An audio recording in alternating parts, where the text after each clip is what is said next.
샬롬, 하나님과 동행하는 새벽기도회 달라스 임마누엘 교회 권성철 목사입니다. 오늘도 하나님과 동행하며 풍성함을 누리시는 저와 여러분이 되시길 주님의 이름으로 축복합니다. 오늘 말씀은 열왕기하 18장 1절에서 8절까지의 말씀입니다. 이스라엘 왕 엘라의 아들 호세아 제3년에 유다 왕 아하스의 아들 히스기야가 왕이 되니 그가 왕이 될 때의 나이가 25세라. 예루살렘에서 29년간 다스리니라. 그의 어머니의 이름은 아비요 스가리아의 딸이더라. 히스기야가 그의 조상 다윗의 모든 행위와 같이 여호와께서 보시기에 정직하게 행하여 그가 여러 산당들을 제거하며 주상을 깨뜨리며 아세라 목상을 찍으며 모세가 만들었던 놋뱀을 이스라엘 자손이 이때까지 향하여 분향함으로 그것을 부수고 느우스단이라 일컬었더라. 히스기야가 이스라엘 하나님 여호와를 의지하였는데 그의 전후 유다 여러 왕 중에 그러한 자가 없었으니 곧 그가 여호와께 연합하여 그에게서 떠나지 아니하고 여호와께서 모세에게 명령하신 계명을 지켰더라. 여호와께서 그와 함께 하심에 그가 어디로 가든지 형통하였더라. 저가 아스로 왕을 배반하고 섬기지 아니하였고 그가 블레셋 사람들을 쳐서 가사와 그 사방에 이르고 망대에서부터 견고한 성까지 이르렀더라. 아멘. 하나님의 말씀입니다. 여러분, 이 새벽은 참 정직합니다. 눈을 뜨자마자 우리의 마음이 어디로 달려가는지, 우리는 무엇을 붙들고 하루를 시작하는지 드러나기 때문입니다. 어떤 날은 기도보다 휴대폰 알람을 먼저 붙들기도 하고 어떤 날은 말씀보다 걱정이 먼저 손에 잡힐 때가 있죠. 오늘 일정이 버겁다, 관계가 어렵다, 돈이 불안하다, 건강이 흔들린다. 그렇게 하루에 첫 손이 불안을 붙들면 마음은 하루 종일 불안의 끈을 놓지 못하게 되는 겁니다. 오늘 본문에는 손이 붙든 대상을 바꾸어 나라의 방향을 바꾼 한 사람이 나옵니다. 바로 히스기야 왕이죠. 열왕기하 18장은 그의 평가를 아주 단순하고 강하게 말해주고 있습니다.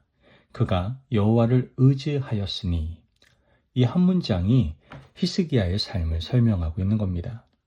오늘 새벽 우리도 이 질문 앞에 섭니다. 나는 무엇을 의지하고 있는가? 본문은 히스기야를 소개하며 그의 정체성을 세 가지 방식으로 보여주고 있습니다. 먼저 히스기야는 여호와께 붙어 있었습니다. 성경은 말을 하죠. 그가 여호와께 연합하여 떠나지 아니하고, 의지는 마음의 결심만이 아니라 관계의 밀착입니다. 연합한다는 것은 느슨하게 곁에 있는 것이 아니라 떨어지지 않도록 붙어 있는 것을 말하는 겁니다.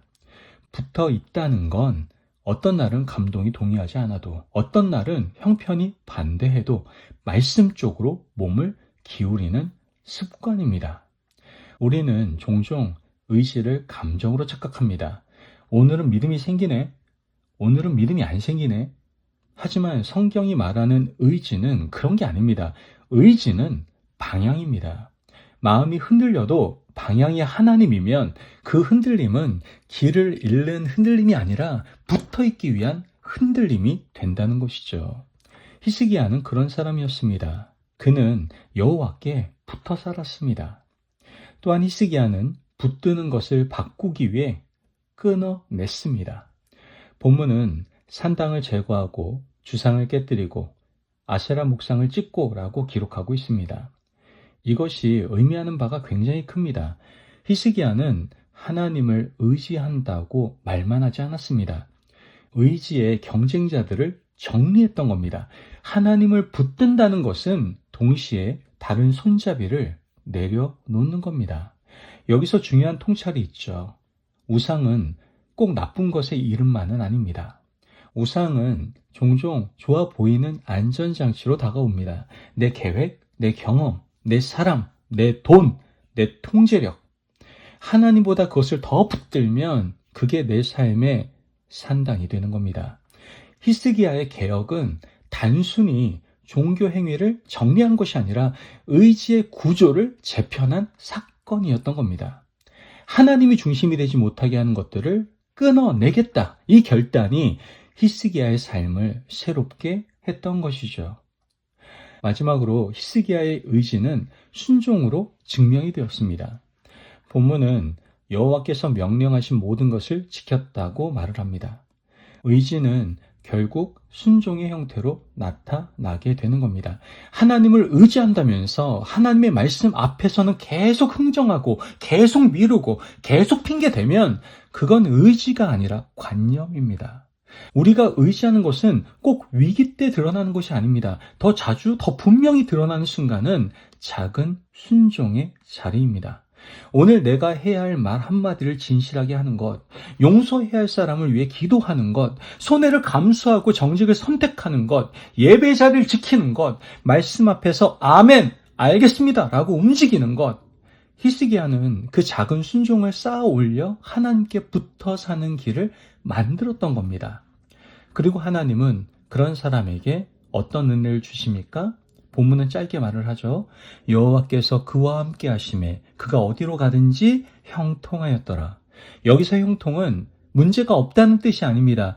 성경적 형통은 하나님이 함께 하셔서 길을 잃지 않는 은혜, 하나님이 동행하셔서 흔들려도 무너지지 않는 은혜를 말하는 겁니다. 히스기야의 시대에도 위협은 분명히 있었어요. 강대국 아수르가 도사리고 있었습니다. 그런데 그가 붙든 것이 달랐던 겁니다. 상황이 왕을 만들지 않았고 의지의 대상이 왕을 만들었던 것이죠. 여러분, 오늘 이 시간에 이 말씀을 마음에 새기며 우리의 의지의 방향을 바꾸는 삶이 되기를 원합니다. 그러기 위해서 먼저 아침 첫 손을 하나님께 드리십시오. 눈 뜨자마자 1분이라도 좋습니다. 주님, 오늘 제 마음의 왕좌를 주님께 드립니다. 라고 고백하십시오. 작은 시작이 방향을 정하게 되는 거예요. 불안이 먼저 손을 잡으면 하루가 불안으로 기울고 하나님이 먼저 손을 잡으면 하루가 하나님께로 기울게 되는 겁니다. 또한 내 안에 산당 하나를 정리해 보십시오. 오늘 한 가지를 한번 정해 보세요. 나를 지배하는 습관, 과도한 확인, 사람의 인정, 지나친 통제, 끊지 못한 죄의 통로. 히스기야는 조금만 남겨두자가 아니라 찢고 깨뜨렸다라고 말합니다. 부드럽지만 분명하게 하나님보다 앞서는 것을 내려놓으십시오. 하나님께 붙는 삶은 정리가 필요한 겁니다. 마지막으로 작은 순종 하나로 의지를 증명하시기를 바랍니다. 대단한 결단을 기다리지 마십시오. 오늘 할 수 있는 작은 순종 하나를 합시다. 새벽마다 작은 순종에 대해서 계속 반복하고 있습니다. 그 이유는 무엇입니까? 그만큼 작은 순종이 어렵기 때문에 그렇습니다. 여러분, 순종은 의지를 몸으로 번역하는 언어입니다. 그러므로 작은 순종을 통해서 믿음의 여정을 걸어가시기를 바랍니다. 여러분, 히스기야의 위대함은 능력이 아니라 의지의 방향이었습니다. 그는 여호와께 붙어 떠나지 않았고 경쟁자를 끊어냈고 작은 순종으로 의지를 증명했습니다. 그래서 하나님이 그와 함께 하셨던 것이죠. 오늘 하루도 우리 앞에 돌발 변수들이 있을 겁니다. 예상 못한 말, 흔들리는 마음, 피곤함, 불안한 소식. 그러나 한 가지는 우리가 선택할 수 있죠. 무엇을 붙들 것인가?